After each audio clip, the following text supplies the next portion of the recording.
नमस्कार साथियों, राधे राधे प्रिय विद्यार्थियों।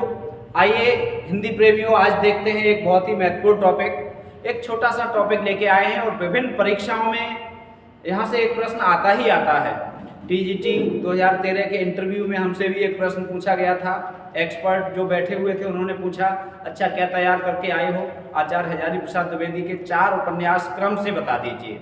तो आचार्य हजारी प्रसाद द्विवेदी के 4 उपन्यास परीक्षाओं में भी बहुत अधिक पूछे जाते हैं।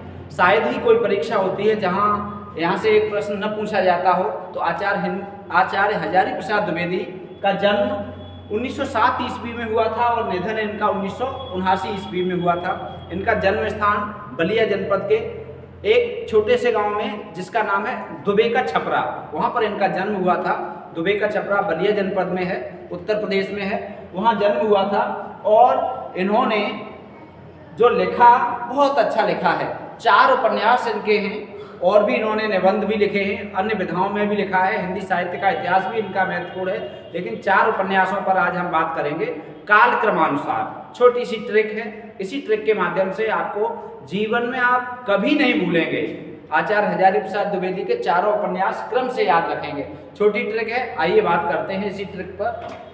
ट्रिक है, बाण के लेख पुनः अनाम हो गए। बस 2 बार आपको पढ़ना है, 3 बार पढ़ना है। बाण के लेख पुनः अनाम हो गए। बाण के लेख पुनः अनाम हो गए। अब देखिए, बाण से बाण भट्ट की आत्मकथा। बाण से क्या है? बाण भट्ट की आत्मकथा। बाण भट्ट की आत्मकथा 1946 में प्रकाशित हुआ था। एक महत्वपूर्ण बात यह है कि परीक्षाओं में बहुत पूछा जाता है कि बाण भट्ट की आत्मकथा किस विधा की रचना है। सैकड़ों बार पूछा गया है। तो बाण भट्ट की आत्मकथा उपन्यास है।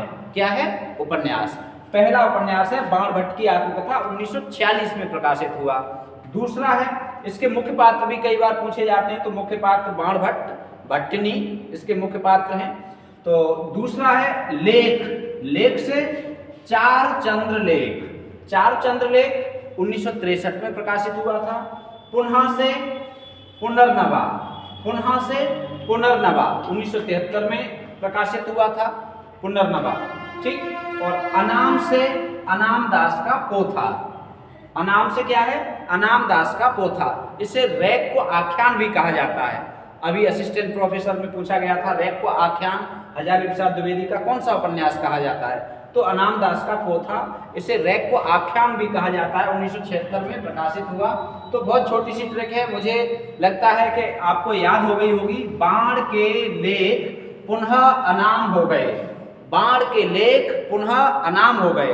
बाण से बाण भट्ट की आत्मकथा, लेख से 4 चंद्रलेख, पुनः से पुनर्नवा, अनामदास का पोथा, अनाम से अनामदास का पोथा। इनका ईयर क्रम से है, कालक्रमानुसार ये चारों लगे हैं। मिलते हैं अगले वीडियो में, तब तक के लिए राधे राधे।